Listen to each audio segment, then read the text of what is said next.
Olá, boa noite. Estamos aqui para mais um Cada Caso um Case. Sejam todos muito bem-vindos, bem-vindas. Hoje a gente vai receber o Júlio Takano. A conversa vai ser incrível. Eu tenho certeza que vocês vão gostar de conhecê-lo, de ouvi-lo. Ele tem uma reflexão sobre experiência muito interessante que vai além da loja. Então, a gente, apesar de estarmos falando de um arquiteto, a gente vai falar além da loja ou a importância de toda a construção e como a gente analisa o interno. Então, espero que vocês gostem. Queria agradecer a todo mundo que tem participado, que tem mandado mensagem. Está sendo muito recompensador para mim participar, trazer pessoas aqui que vocês gostem, que vocês conheçam. Então, obrigada por estarem aqui ao vivo, né, quando é possível, porque eu sei que nem sempre é, mas também quando vocês assistem depois. Deixa eu adicionar aqui o Júlio, que acabou de chegar. Vamos ver aqui se eu consigo.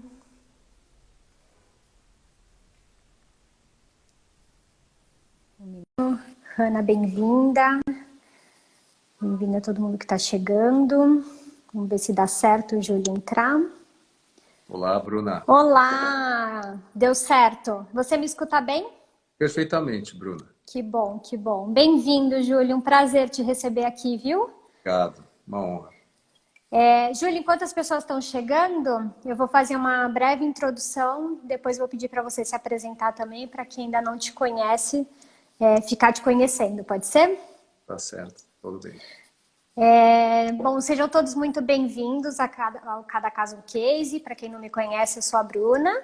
Eu sou consultora e fundadora da Shopper2B. Meu propósito tem sido transformar dados em relações humanas e tenho feito isso de diferentes formas, ajudado meus clientes a medir e entender a expectativa quanto à experiência vivida na loja ou vivido no site, e também contribuído no desenvolvimento de estratégias de CRM, porque a importância, o relacionamento se torna cada vez mais importante nessa experiência, né, e nessa nova era que a gente está vivendo, e também através do Cada Caso um Case, que é um projeto que eu comecei no início do ano, para trazer pessoas incríveis como o Júlio, que está aqui hoje, para que a gente possa aprender, trocar aqui insights, enfim, sair melhores do que chegamos, tanto como profissionais, mas também como pessoas.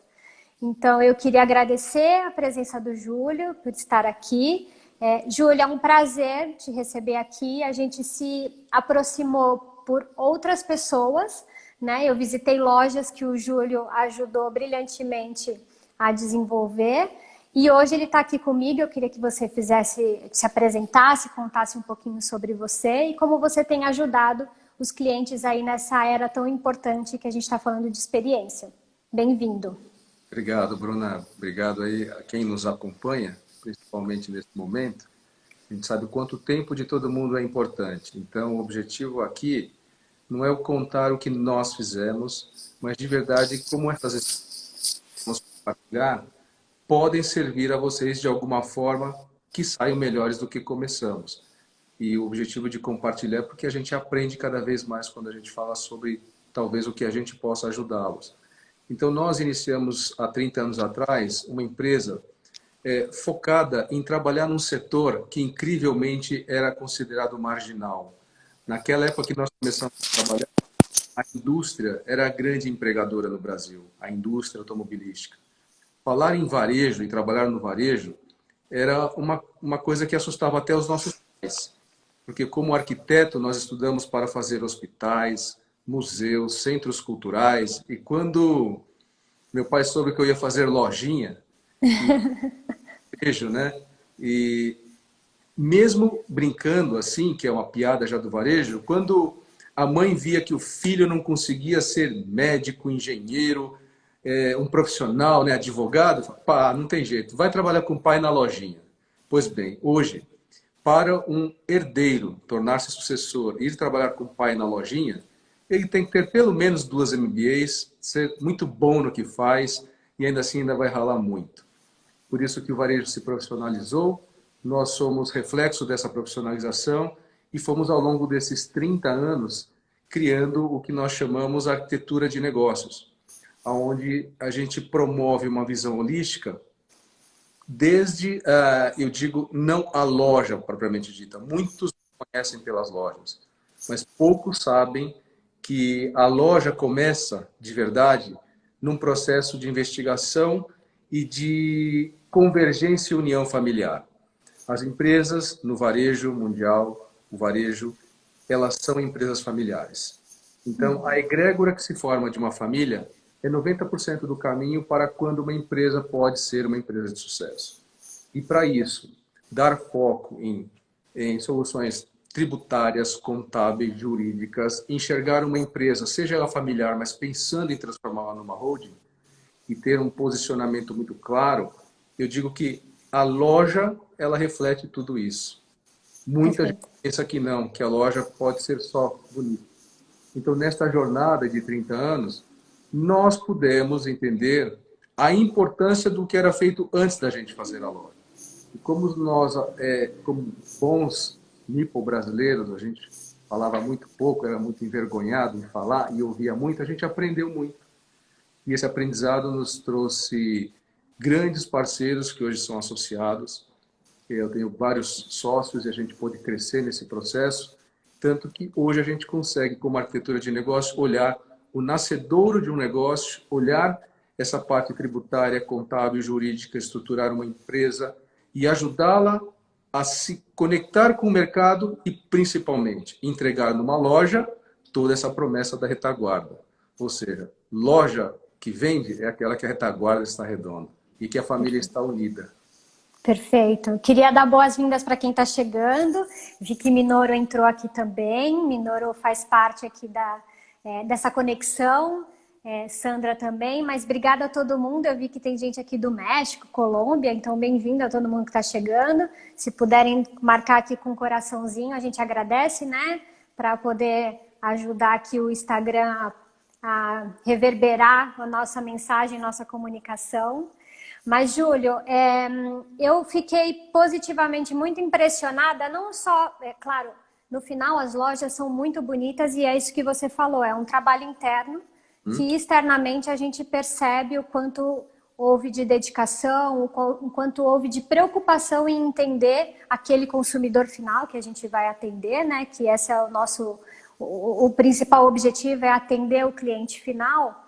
E a gente vai falar sobre lojas que você ajudou a desenvolver, mas eu queria começar justamente por isso que você está falando, porque a gente fala muito sobre experiência de compra, a importância de microexperiências que são importantes e fazem parte do processo, mas você fala sobre arquitetura de negócio, sobre a gestão e para quem teve a oportunidade de assistir a minha live com o Minoru, quem não viu, está gravado. O Minoru trouxe um pouco desse contexto, mas eu queria que você falasse do seu ponto de vista o que significa essa arquitetura de negócio, né? O que significa a importância desse olhar interno para garantir que o externo, de fato, não vai ser só plástica, né? Vai ser algo, de fato, que conversa com o propósito que as empresas têm. Pode ser? Pode, sim. De onde veio o termo arquitetura de negócio que nós nos apropriamos, né, como uma solução empresarial? Vem da área de tecnologia da informação, da área de TI. Quando um sistema novo, um RP, vai ser desenvolvido, o RP tem que conhecer a arquitetura de negócio, ou seja, todo o processo, todas as etapas que envolvem e que têm que ser sistematizadas, né, naquele sistema digitalizado e controle. Pois bem, no momento que a gente se apropria desse termo, a grande pergunta é por quê? E depois o como. Então a primeira pergunta é por que vocês, como família, se uniram para ter uma rede de varejo? E assim, como nós podemos fazer para perpetuar essa família sendo uma grande empresa de varejo? E outra pergunta, por que as empresas têm concorrentes de vocês? Marketing, operações, tecnologia, expansão, arquitetura, capital humano e gestão de pessoas nesse capital humano. Esse processo de enxergar, a gente chama de excelência operacional. Então, uma empresa que ela é familiar, mas ela não enxerga esses departamentos, e nesta evolução ela não consegue tangibilizar uma operação muito redonda, é comprovado mundialmente que o faturamento tende a cair em torno de 17% comparado aos concorrentes. Então, quando a gente começa a olhar sobre a ótica de arquitetura de negócio, primeiro nós temos que ter um olhar do capital humano, da área contábil, tributária, jurídica, de forma a ter e buscar uma excelência operacional, e que muita gente pensa que excelência operacional é só em operações. De verdade, se você não consegue sequer recuperar tributos como todo mundo consegue recuperar e pôr dinheiro na mesa, você já não tem excelência operacional. Se a sua equipe está obsoleta, você não tem excelência operacional. Então é um processo muito anterior ao projeto. Por isso que muitas vezes, quando nos convidam para desenvolver um conceito, e a gente percebe a necessidade desse trabalho, mas a empresa não está preparada para essa transformação, não é que nós declinamos, nós oferecemos outras divisões de negócios para apoiá-los, para realmente fazer com que o trem ande num trilho e que numa maratona a gente diga o seguinte: eu vou correr 40 quilômetros. Ok, mas você precisa começar correndo 1 quilômetro por dia, a 5, 10, 15, a chegar a 40. Então tem etapas que antecedem. Então eu digo que o planejamento estratégico, ou seja, quem nós seremos em 12 anos, um plano diretor que ajuda a implementar cada um desses planos diariamente, porque plano sem implementação é sonho. A partir daquele momento, criamos proposta de valor. E proposta de valor é algo que um cliente, quando ele é apaixonado pela sua marca, ele sabe traduzir melhor que qualquer diretor da empresa qual é a proposta de valor, porque ele é fã da sua marca. E a partir daí, nós ajudamos a cristalizar esse desejo, esse sonho do que ele é fã. E ele espera como fã, e ele torce por nós, que a gente cresça como rede de varejo. Então, aí que todo mundo enxerga o nosso trabalho.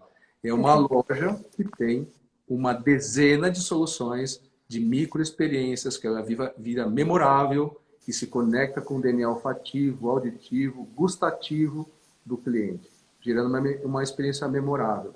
Por isso que eu digo que sempre que loja é algo e funciona como uma lente de aumento que a gente já conversou. Uma loja é uma lupa. Ela sempre amplifica, ela nunca diminui. Então, se nós somos bons em algo, excelentes em algo, nós vamos parecer melhores. Mas se nós temos problemas, uma excelente loja vai mostrar esses problemas. E a gente não esconde esses problemas, a gente corrige antes da operação iniciar. Por isso que muitas vezes a gente faz uma loja piloto, uma prova de conceito, inaugura, mede, melhora, deixa redondo e aí começa o rollout. Algumas dicas a gente vai deixar hoje para os ouvintes. Legal. Eu acho muito importante isso que você está trazendo e o trabalho que vocês desenvolvem, porque como você comentou, precisa funcionar tudo antes para que não fique visível isso, né? E para que seja algo próspero, né? Que você vai construir algo que vai durar por muitos anos. E é complexo, né, Júlia? Não é simples. Não adianta ter só uma loja bonita e se a coisa não funcionar, não vai durar. E talvez seja mais importante o interno funcionar para garantir que o externo vai dar certo, porque ao contrário pode ser que não funcione. O cliente vai começar a perceber as falhas, os colaboradores vão começar a perceber as falhas, talvez não vão se sentir engajados e aí tem um problema no ecossistema, né, no todo, que é o que a gente precisa olhar e que cada vez tem sido mais necessário esse olhar mais amplo, não só para o cliente, que a gente vem falando muito sobre foco no cliente, mas o olhar para o negócio, o olhar para o colaborador, para que a gente tenha negócios mais rentáveis, né? E que a gente possa trazer algo inovador, né? Porque eu acho que tem um desafio quando a gente quer inovar ou quer trazer coisas diferentes, né? A gente talvez tenha desafios de fazer o básico, quando a gente quer dar um passo acima, fica mais difícil ainda se a base não está preparada, né? Exato. E eu queria que você falasse um pouco mais, explorasse sobre essa questão do ecossistema, mas pensasse, a gente vai falar dos exemplos e se você quiser citando, fique à vontade, mas a gente está vivendo um momento onde o PDV, o ponto de venda, ele tem um desafio de se renovar, né? A gente lá atrás escutava de que o ponto físico ia morrer, né? E a gente viu que isso não vai acontecer diretamente, mas que você, se você não mudar ou oferecer a forma como você está se relacionando e proporcionando a experiência, de fato ele vai morrer. Né? Então tem uma importância do olhar, de como você se relaciona, e a gente vê, por exemplo, isso acontecendo no Dalben, que eu visitei recentemente, ou no Soneda, dessa microexperiência ou desse ecossistema que envolve uma série de coisas. Então, queria que você trouxesse um pouco mais desses exemplos para que as pessoas começassem a tangibilizar o que a gente está falando sobre isso, pode ser? Pode, claro, sim. Tem uma família com a qual eu convivo há 30 anos, do qual eu sou fã, é a família Rocha, da Riachuelo. Eu aprendi com o pai, com o seu Levaldo, com o filho, que é o Flávio Rocha, e eu já tenho a honra de estar trabalhando já com os filhos, os netos, né? Então a gente tem um grande aprendizado. E dentro desse aprendizado que eu digo, é que um processo de pensar um varejo, ele pode parecer caro ou barato. E isso, também o Minoro usa essa sabedoria, é dizer o seguinte, o caro é aquilo que não dá resultado. Se dá resultado, é barato. E por essa premissa, cada um dos empresários, durante milhares de anos, cuidou do seu quadrado. Então eu queria dar um passo atrás antes de chegar no ecossistema, mas para explicar como é o ecossistema de varejo. O varejo, um varejo 1.0, essa família com quem eu convivo e acompanho, ela começou como um processo de varejo local, conhecia o cliente de perto, sabia o nome, os costumes, é o varejo 1.0. O varejo 2.0 foi quando ela se tornou uma loja de departamento e começou a atender tantos clientes que ela já não sabia mais os nomes. É o varejo de autosserviço. No varejo 3.0, ela entendeu que tinha que se tornar uma marca love brand, criar atração, conexão, conhecer esse cliente, mas criar microexperiências, promover os 10 minutos de férias por dia e o cliente se sentisse muito bem dentro da loja. Isso foi feito. Mas o que eu faço com esses clientes que eles compram e eu não tenho o conhecimento dele, como é que eu ativo? Veio o varejo 4.0 para conhecer os dados do cliente. E assim a loja se tornou digital. E digital significa que eu tenho um e-commerce, este e-commerce é um marketplace, e este marketplace se conecta com uma loja física que ela serve para captar clientes. Ou seja, a loja física não vai morrer, porque se eu tenho e-commerce e esse cliente compra, ele vai retirar na loja, eu preciso de loja para retirar e criar experiência corrente, onde metade da população do e-commerce indo comprar na loja já lotou a loja. E se eu fizer uma venda incremental de 20%, eu já fechei este complexo que chama varejo 4.0. Mas nós estamos vivendo o renascimento do varejo pós-pandemia. E o que significa um renascimento, Bruno? O varejo 5.0. É isso que eu quero contribuir com quem nos ouve. E o que é o varejo 5.0 nesse renascimento? É a era do ecossistema. E como nasce um ecossistema? Quando todo mundo está de barriga cheia, a indústria está saturada de pedido e não precisa nem procurar varejista porque os varejistas a procuravam. Distribuidor não dá conta de entregar produto porque estava tudo muito bom. E varejista tinha os clientes saindo pelo ladrão. Muito bem, isso mudou. Mais de 200 mil operações no mundo, no Brasil fecharam. 200 mil operações fecharam. E todos os varejistas, todas as reuniões de conselho falavam, tem muito concorrente, Tacano, a vida está difícil. O varejista ele é um cara muito focado no ponto de venda e sempre ele acha que tem mais concorrência do que ele deseja. E esse processo mudou. Passou a síndrome da barriga cheia. Todo mundo tirou o protetor auricular. Ou seja, quando você tinha uma excelente ideia, Bruna, na indústria, ia falar com o varejista, ele não queria te escutar na época que você atuava com o trade como uma estrategista desse sentido. Então eu vejo que o nosso trabalho tem muita convergência porque hoje o varejista está propenso a ouvir e a indústria está propensa a levar uma solução para o ponto de venda. Então, o que é o varejo do futuro? O varejo do futuro é aquele que vai ser o maior e melhor canal de distribuição de produtos e serviços da indústria. E a indústria, ela acorda procurando canal bom para distribuir seus produtos. E os varejistas muitas vezes renegam esse produto a uma prateleira P1 perto do solo, lá, abandonada e escura. E a indústria não gosta disso. Mas nesse momento que todo mundo quer promover uma experiência sensorial diferente, todo mundo une esforços. Então eu posso dizer a vocês e garantir a vocês, tem inteligência disponível, tem muito dinheiro disponível, o varejista não precisa fazer sozinho, aliás, não deve fazer sozinho. Não deve, né? Deve fazer isso com a indústria, e mesmo para a indústria, ela também entender que dentro da arquitetura de negócio, a gente vai falar hoje sobre Retail as a Service. O que significa esse RaaS? R-A-A-S. O Retail as a Service é onde ninguém mais vai estar fazendo sozinho. Por isso, que qual é o papel da loja nesse sentido? A loja ela é um ponto que é um oásis para o cliente fazer shopping terapia. Loja cura depressão.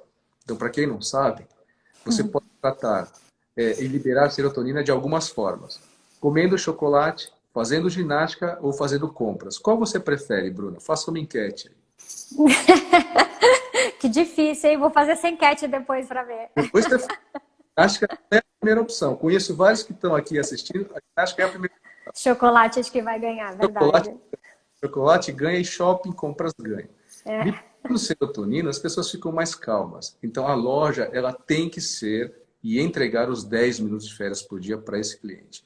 Mas, a partir desse momento que ele entrega isso para o cliente, ele vai lembrar das marcas que estão no ecossistema, no guarda-chuva.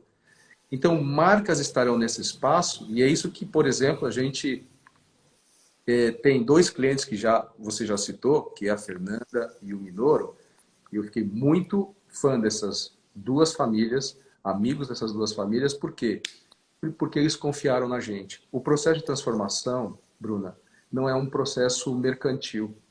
Esse trabalho é um trabalho de confiança. Quando nós iniciamos esse trabalho de arquitetura de negócio, ecossistema e Retail as a Service, de verdade, o Minoro e a Fernanda Dalben, eles não pediram um orçamento. Eles desejavam começar a transformação. Se desse errado, tchau, tacana. Se desse certo, e eles acreditavam que ia dar certo, trabalharam para dar, esse é o diferencial hoje, pós-pandemia. A era não do otimismo, mas do possibilismo. O possibilismo é uma tendência pós-revolução industrial, onde você não era otimista, você estudava as possibilidades. E isso os 2 fizeram. Estudaram quais eram as possibilidades, dar certo ou de dar errado. No que dependesse deles, dar certo, eles fizeram. Os 2 foram embaixadores nas famílias para que a gente fizesse a transformação. E isso você sabe, como consultora de varejo, que o cliente acreditar é 90% do caminho. Porque trabalha 10%. 90% é acreditar, porque cliente que não acredita que vai dar certo, não vai dar certo. O Minoro sempre diz, a palavra tem poder, a dele tem muito. Então, a partir desse momento que os ecossistemas se estabeleceram, a loja se tornou o quê? Um ponto de experiência onde marcas aparecem embaixo do guarda-chuva da sua marca. Isso, historicamente, não era assim. O varejista fazia corners e deixava cada marca por seu equipamento e sua marca. E estas marcas mandavam equipamentos padrão, dizendo o seguinte, em qualquer lugar os equipamentos eram iguais, porque vinha da indústria. A indústria entendeu o poder que tem o ecossistema e a arquitetura de negócio. E ela se adequa a esse projeto como nunca comprando. Em cada local ela se mimetiza como um camaleão atendendo o DNA do varejista. E isso tem dado muito resultado. Isso tem ajudado no EBITDA. Isso tem feito investidores olharem as marcas com as quais nós estamos trabalhando, não somente com uma marca que apaixona, mas com um projeto de 15, 30 anos que essas marcas vão blindar o mercado. E também marcas que são locais e regionais, nós adoramos esse desafio de tentá-las torná-las nacionais. Desculpa, Perfeito. vocês estão muito longas aqui. Imagina, estou adorando.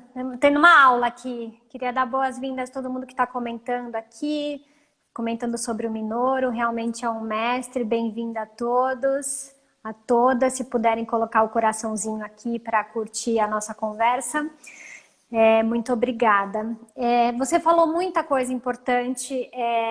Você falou sobre a relação de confiança que vai de quando eles compram o nosso serviço e que precisa acontecer entre varejo e indústria, né? Cada vez, a gente vem falando isso há algum tempo, mas isso se tornou cada vez mais necessário e a pandemia meio que aflorou isso e possibilitou que algumas coisas acontecessem, porque era um momento que a gente precisava se ajudar mesmo, né? Então, eu acho que isso foi um start para falar, puxa, isso dá certo, isso funciona, realmente é um ganha-ganha e eu espero que isso aconteça, porque no final quem ganha é o cliente. E você comentou sobre, às vezes, eu não tenho conhecimento, expertise para isso, porque não trazer um parceiro ou alguém que conheça para poder fazer e somar forças, né? Eu acho que isso faz muito sentido e no varejo isso precisa acontecer de fato, a gente vê coisas pontuais e quando isso dá certo, a gente vê o resultado acontecendo. Você sabe, Minoru, que dentro do que eu tenho ajudado meus clientes, eu tenho a metodologia que mede a satisfação da experiência naquela loja. Mas quando eu falo de experiência, eu estou falando de toda a jornada. Eu estou falando do pré-compra, por que ele escolhe aquela loja, né? Por que ele escolhe comprar na sua loja ou do concorrente. Durante a compra, quais são os atributos que fazem ele tomar a decisão pelo melhor produto, ou pelo melhor serviço, e o pós-compra, que tem sido cada vez mais necessário a gente olhar, né? Porque muita gente acha que acabou a compra ali, ganhei o cliente, e isso não é verdade, né? Esse ciclo precisa acontecer e a gente precisa olhar para toda a jornada. E dentro disso, tem um ponto que eu meço que está muito alinhado com o que você falou, que é a expectativa que esse cliente tem. Então, e essa expectativa a gente precisa entender que ela pode se diferenciar por loja. Apesar de eu ser uma rede, ter aí 50 lojas, essa loja pode estar localizada em bairros que têm níveis socioeconômicos diferentes, idades, gerações diferentes, né? E que a expectativa desse cliente nessa loja é diferente da loja que você tem, por exemplo, em outro bairro. E quando você traz essa opinião sobre essa visão de que a indústria precisa olhar para entender, deixa eu ver qual que é a necessidade daquela loja que eu vou atender, né? Porque não é mais falar sobre a rede. Bom, a rede é nível socioeconômico alto, então o sortimento é esse. Não é mais nesse nível, né? A gente precisa aterrissar e entender nível loja, como isso está acontecendo, para que de fato você atenda a região ou os consumidores daquela loja. Então, a gente fala de microexperiência, mas a gente fala também de microatendimentos, de microrelacionamentos, porque é dessa forma que a gente vai construindo o relacionamento loja a loja, categoria a categoria, marca a marca, né? E você traz o ponto de informação, porque quando você fala, Bruna, mas pelo amor de Deus, como que eu vou lidar com 50 lojas daquele cliente? A informação, a tecnologia está aí para isso, né? Para a gente poder facilitar e integrar as coisas e entender como eu facilito e atendo a cada um desses clientes utilizando a tecnologia. Eu sempre brinco, Júlio, que a gente tem que tomar um pouco de cuidado com tecnologia, porque às vezes a gente quer oferecer tecnologia como pirotecnia, né? E na verdade a gente tem que pensar como a tecnologia nos ajuda a solucionar algo, a resolver algo. É legal também ter algo para a gente interagir, mas o olhar de como a tecnologia pode resolver uma solução é o que vai fazer cada vez mais a diferença nesse ecossistema, né? É verdade, Bruna. E eu acho que vamos tocar num assunto para o varejista que a vida do varejista não era fácil. Ela vai ficar fácil, teoricamente, a partir de agora. O varejista ele tem que, primeiro, suportar os impostos no Brasil. Para isso, ele precisa entender a parte contábil e estar muito bem assessorado. O varejista tem que desenvolver produto. E agora estão dizendo que ele tem que fazer transformação digital, onde vai tirar esse dinheiro. E, consequentemente, ele tem que entender do consumidor e a mesma tecnologia que vai permitir ter esse dado. E, de verdade, o varejo ele é simples, a gente complica. O varejo é entregar o produto certo, na hora certa, para o cliente certo. É velho isso, mas é produto e experiência no lugar certo. O varejista é bom. O varejista não é bom em construir loja, o varejista não precisa desenvolver software, o varejista não precisa entender de tecnologia. Tem gente que entende nisso. E é daí que nasce o Retail as a Service. Por quê? Você não precisa ser dona de hotel ou ser dona de uma casa de campo. Você aluga no seu Airbnb. Você não precisa ser dono de carro, você aluga carro. E hoje o varejista ainda é muito dono de loja. E como dono de loja, ele imobiliza capital sendo dono da loja, imobiliza tempo desenvolvendo uma obra quando ele deveria perder tempo desenvolvendo capital humano. É capital humano que gera atendimento. Então, se a gente pode deixar aqui um takeaway já, começando a deixar, porque já fizemos meia hora de apresentação, é o seguinte, nós, nas reuniões de conselhos, das empresas que nós auxiliamos, recomendamos sempre, número 1, olhe para o seu capital humano, qualifique-o como ninguém tem, para que você tenha um exército de embaixadores e consultores que realmente vendam a sua empresa, para eles mesmos, que eles comprem.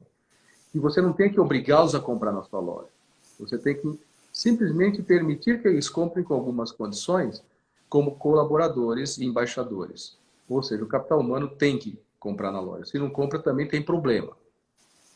A partir do momento que você tem gente qualificada e que você é o campeão no desenvolvimento com produtos, e como isso acontece? Por que os melhores produtos estariam juntos da sua companhia? Quando a gente para de correr atrás das indústrias e elas passam a correr atrás da gente. E como é que você cria esse fluxo positivo? É onde eu vou chegar nos outros takeaways. Então, como eu vou fazer com que eles nos desejem? Primeiro, criando gente competente. Segundo, buscando sortimento, que onde a indústria deseja eu me conecto. Mas para ela me desejar, eu preciso ter capilaridade. Como é que eu crio capilaridade se eu não tenho dinheiro? E como eu disse, você não precisa ser dono do negócio, do imóvel, e então até hoje ele alugava. E quando ele alugava um imóvel, ele tem que recheá-lo. E ali ele gasta o dinheiro dele imobilizando. Dinheiro imobilizado, se ele não é informal, ele tem que amortizar. E o dinheiro acaba. Então, daí nós entendemos que, com juros negativos mundialmente, com carência de inteligência, e varejista dizendo eu não tenho dinheiro, a gente percebeu que o varejista não é que ele não tem dinheiro, ele não tem um apoio para dizer onde é que ele coloca o dinheiro dele no local certo e qual é o dinheiro que pode acelerar a expansão dele.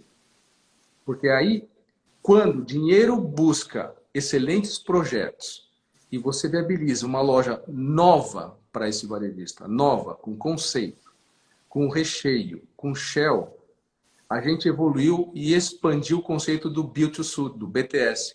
Porque BTS é uma casca pronta. O cliente tem que ir lá, o varejista, recheá-la e ter uma loja pronta. Então, essa loja fica de pé. O que o varejista hoje tem que levar para esse ponto de venda? Gente qualificada e a gente chama de Store Level Assortment. Nível de sortimento por loja. Eu sou tão bom e agora eu tenho tempo para estudar a região onde eu vou abrir, que eu estudo o cliente, estudo a região, contrato a Bruna, que vai me ajudar, vai me ajudar a ter todo esse conhecimento e mapa da região, e eu vou conseguir levar o nível de sortimento para aquela região. Unidades de vizinhança, que é o nosso mapa. Eu tenho unidades flagship, padrões A, B, C, D de loja. E por que eu chamo de padrões?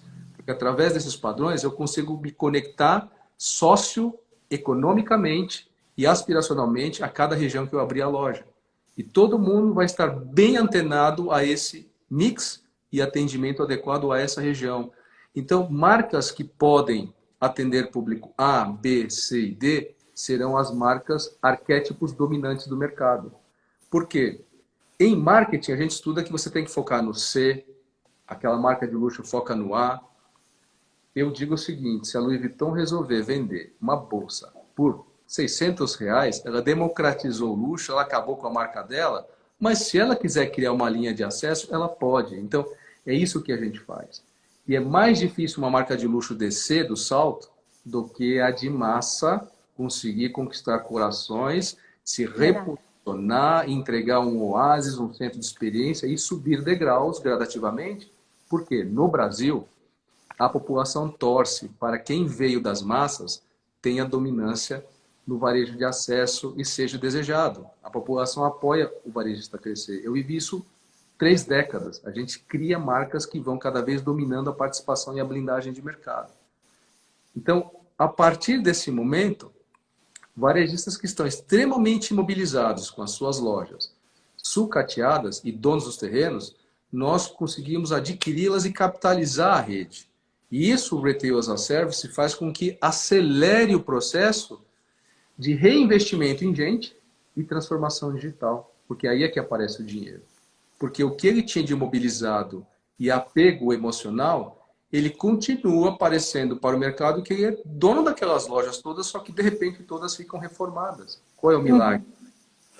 Gente que quer continuar bilionária, Gente que tem inteligência de negócio e um varejista competente que já foi ícone do mercado, mas que sozinho ele não tem mais energia de fazer toda essa retroalimentação. Não é possível. Porque a solução de varejo agora está relegada aos conglomerados, que são ecossistemas, que fazem isso que a gente está fazendo. Com grandes fundos, grandes fundos de private equity. O que a gente está tentando é compartilhar um pouco dessa inteligência numa forma que possa ser viável para o que a gente chama de médio varejo. E eu acho que aí tem uma luz no final do túnel para quem está nos ouvindo. Excelente. Excelente. Eu acho que você trouxe pontos importantes e eu queria só reforçar o que você trouxe da fala anterior para que a gente possa entrar nos exemplos, que eu achei fantástico isso que você falou, como você vai proporcionar 10 minutos de férias para os clientes. Isso é fantástico e simples, né? Se a gente for pensar nisso, você consegue simplificar e tangibilizar isso na loja e eu acho que nesse pós-pandemia os clientes estão buscando visitar lojas, né? Precisa dessa busca, desse retorno, desse social. Então, as lojas pensarem nesse cuidado e eu acho que faz toda a diferença. Então, fiquem com essa frase aí. Como que você está proporcionando 10 minutos de férias para o seu cliente? Porque eu acho que isso pode fazer diferença. E aí, Júlio, nesse sentido, eu queria que você trouxesse exemplos, né? Você falou sobre Riachuelo, sobre Dalben, Sonedo, enfim, fica à vontade para você dizer sobre as marcas, mas queria que você trouxesse um pouco agora essa visão do pós, né? Que tenha o resultado do que a gente vê na loja, que é o que a gente espera, e que eu tive a oportunidade de vivenciar nas 3 que você comentou, um pouco sobre esse olhar, esse cuidado, esses 10 minutos de férias, enfim, como que isso se tangibilizou em cada um desses clientes que você citou? Perfeito. Primeiro explicando o que são os 10 minutos de férias por dia, porque ele é quase uma filosofia zen budista. Tá. Então, esse conceito dessa filosofia de promover 10 minutos de férias por dia, essa sensação, é um fenômeno antropológico onde, primeiro, você tem que desconectar a pessoa da rotina. Quando você tira a pessoa da rotina, você iniciou o processo imersivo de férias. Depois, ela recupera as energias naquele espaço da loja. Porque se você trabalha o dia inteiro, chegando numa loja e você está cansado, como eu libero enzimas onde você tem vontade de permanecer lá dentro e comprando? Perfeito. Primeiro é o aspecto visual, a mudança de iluminação. A pessoa trabalha sob uma ótica de uma luz LED ou fluorescente fria o dia inteiro. A gente precisa ter uma luz de aconchego para que ela se sinta abraçada. O conceito luminotécnico abraça o cliente. E eu subo já na vitrine, já na mesa de valorização, eu subo dos famosos 300 ou 500 lux de um escritório para 800 a 1000 lux. Eu dou um choque de luz. É como se eu jogasse um farol no rosto do cliente e ele fala, eu acordei. Nossa, agora eu percebi o produto, porque o produto também não está no escuro. Porque nesse afã de desenvolver e reduzir custos, o cliente acaba deixando a loja escura.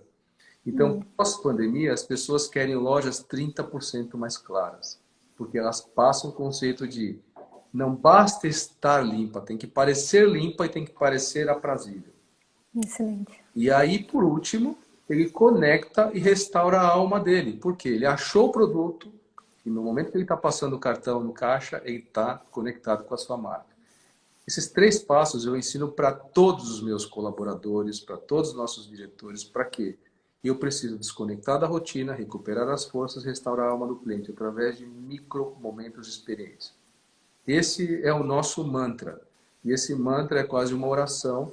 Há mais de 30 anos nós vibramos positivamente nesse sentido. E é assim que a gente entrega experiências. Como isso vira realidade num processo pictórico? Riachuelo, Shopping Morumbi, celebrando 70 anos, está lá no subsolo. Considerado um dos piores pontos que promoveu o fechamento da FINAC no Shopping Morumbi. Se a gente É verdade. shopping maravilhoso, que talvez pudesse ter um ponto difícil de ter êxito, era aquele, porque estrategicamente ele era atrás de uma escada rolante, na zona mais escura e que ainda não havia sido retrofitada. Pois bem, a Riachuelo fez uma bela brincadeira e me deu um presente né? Um ponto já difícil de fazer para celebrar os 70 anos. Então, usando o conceito que eu acabei de falar de pictórico luminotécnico, luz, eu não coloquei um holofote no rosto do cliente, eu coloquei digital signage. Painéis de LED que na fachada, mesmo que não tivesse ninguém na loja, que a loja era tão vibrante que o cliente falasse assim, ele pensa, eu vou entrar, porque não tem para É ninguém. incrível. Aqui eu nunca vi, eu vou entrar, é um efeito. Logo que ele entra naquela jornada que a gente chama da área de boas-vindas, que é o Atrium, a gente criou uma área geek. A área geek não estava presente nas lojas de departamento, que era uma segmentação muito dirigida, mas que permitiu construir um ecossistema onde marcas como Disney, Mattel, DC Comics estivessem presentes. E logo atrás da área geek, a gente colocou um corner Carters. E aquele corner deu tanto sucesso que virou loja Carters by Riachuelo em vários shoppings, né? Estão inaugurando uma atrás da outra.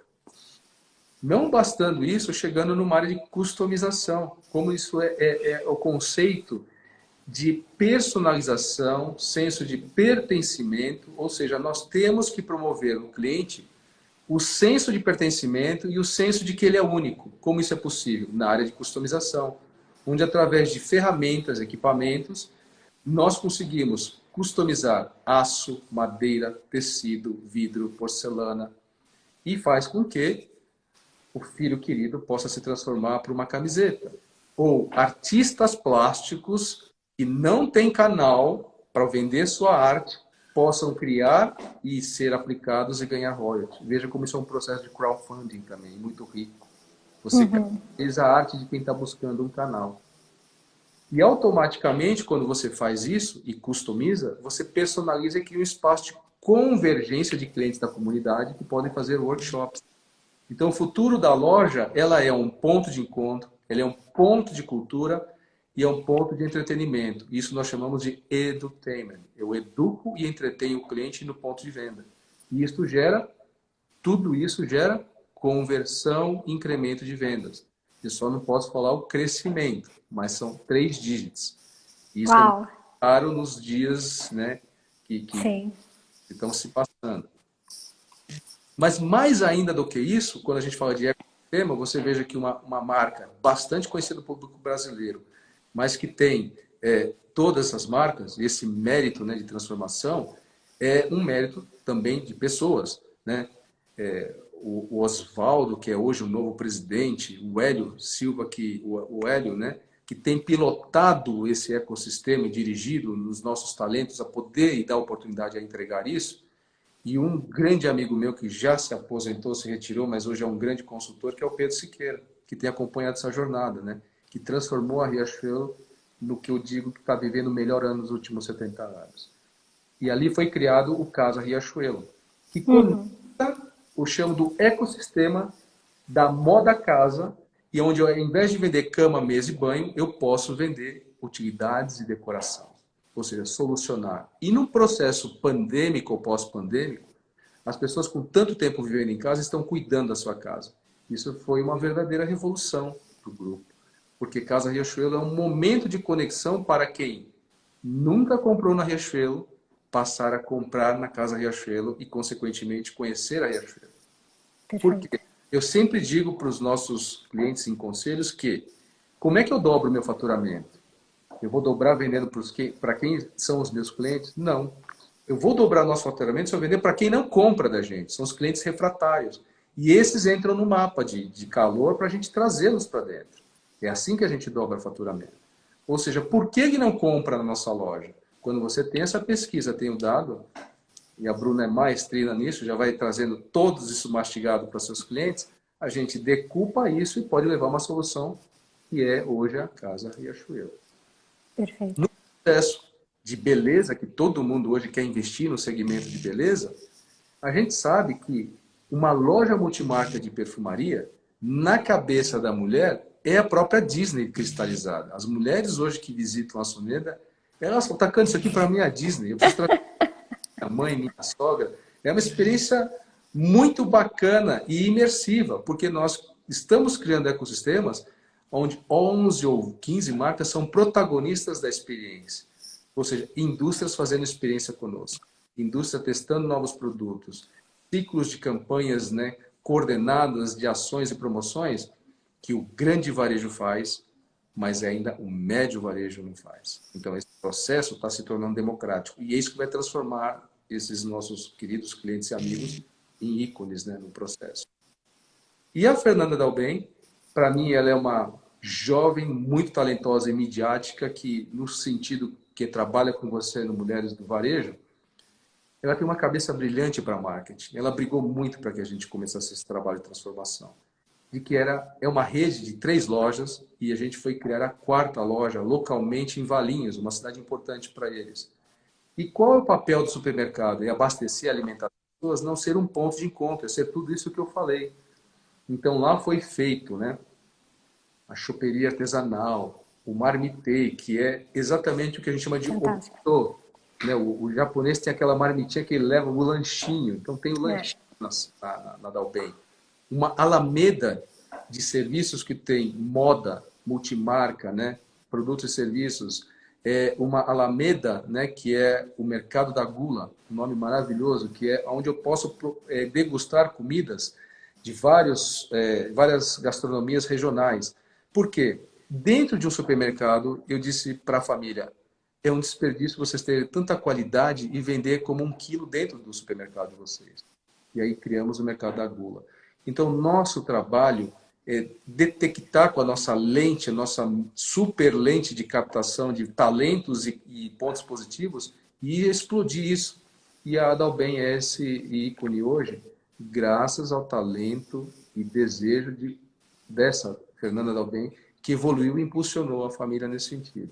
E eu oro e vibro positivamente nesse sentido para que pessoas como ela cada vez encontrem mais apoio da família para evoluir crescendo, né? Perfeito. Uau, que diferente ouvir a sua opinião, ter a sua perspectiva sobre as lojas. Eu conheço as 3. Não tive a oportunidade de estar com você quando você fez a visita na Soneda, mas que interessante o seu olhar e como a gente começa a conectar e entender que não importa o negócio que você tem, né? Porque parece que o supermercado vende arroz e feijão, a coisa mais básica, e quando você visita, você entende esse contexto que você está falando. Quem não puder visitar, acessar, enfim, tem reportagens falando a respeito, mas é realmente um ecossistema e essas microexperiências que o Júlio comentou, você entende quando você está nessas 3 lojas que ele comentou. Claro, dependendo aí do segmento, você consegue visualizar isso.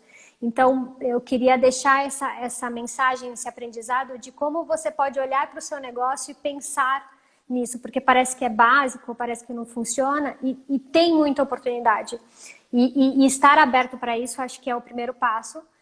Acho que o Júlio conseguiu concretizar isso que ele falou, porque tiveram pessoas que apoiaram. Então, essa junção de cabeças brilhantes, como ele citou aqui, é o que faz a diferença. Então, essa é a minha reflexão final que eu deixo aqui, para que a gente pense como a gente possa inovar, né? E o Júlio comentou isso.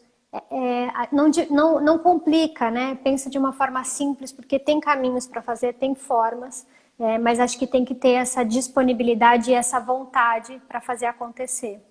Júlio, eu não sei se eu não perguntei algo, se você quer comentar algo a mais antes da gente finalizar. Eu queria agradecer a sua participação, todo mundo comentando aqui, obrigado a todo mundo que esteve conosco. Foi realmente uma aula e eu disse que seria.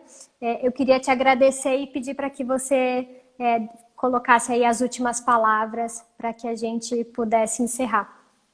Obrigado, Bruna. Estamos em cima da hora, mas como a gente falou muito de varejo... Fique à vontade. Para as indústrias que estão nos acompanhando, citando a nossa querida família Tramontina, que é uma indústria que tem 22 mil SKUs, está presente em mais de 50 países, é uma gigantesca multinacional brasileira. E qual é a dor da indústria? O cliente final não conhece o portfólio. Então, como eu traduzo um portfólio de 22 mil SKUs na mente do cliente? E exatamente conhecendo o modelo de 2C.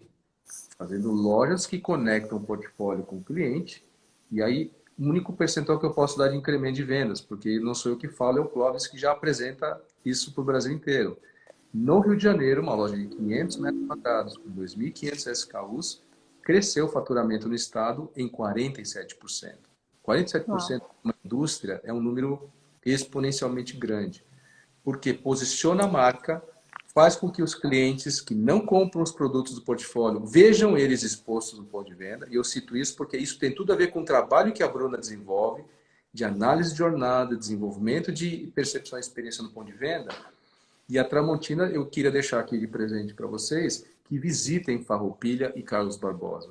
Nós temos duas Disneylândias no Brasil de utilidades domésticas, que são essas duas lojas de Carlos Barbosa e Farroupilha. Elas têm reciprocamente quase 10 mil metros quadrados de lojas, 5 mil metros de área de vendas, e lá reservem pelo menos uma hora de visita técnica, porque lá vocês vão conhecer quase todo o portfólio. E isto para o cliente é maravilhoso. E para os compradores profissionais, eles vão lá para comprar o portfólio ao invés de visitar 13 lojas. Então, indústrias que estão nos assistindo, entendam que tem luz no final do túnel, isso se chama D2C, e não para concorrer com o varejo, mas para cristalizar uma experiência da sua marca indústria no varejo e aí ter inteligência para ajudar os varejistas a venderem melhor. Indústrias hoje podem ensinar varejos a vender melhor. Então, é como eu disse, tem inteligência, tem desejo, junto às pessoas, vamos criar ecossistemas. Muito obrigado Perfeito. pela oportunidade de poder levar aos ouvintes aí um pouquinho do que a gente está fazendo. Obrigado, Eu que Bruno. agradeço, vai ficar gravado sim. E para quem quiser, acompanhe o Júlio nas redes sociais, ele faz muita palestra, faz eventos. Se eu puder trazê-lo aqui novamente, vai ser um prazer, porque eu tenho certeza que a gente tem aqui muito bate-papo. Mas eu queria realmente agradecer todo mundo que participou. E Júlio, mais uma vez, gratidão, parabéns pelo trabalho, um prazer te receber aqui, viu? Até a Obrigado. próxima. Tchau, tchau. Tchau, tchau.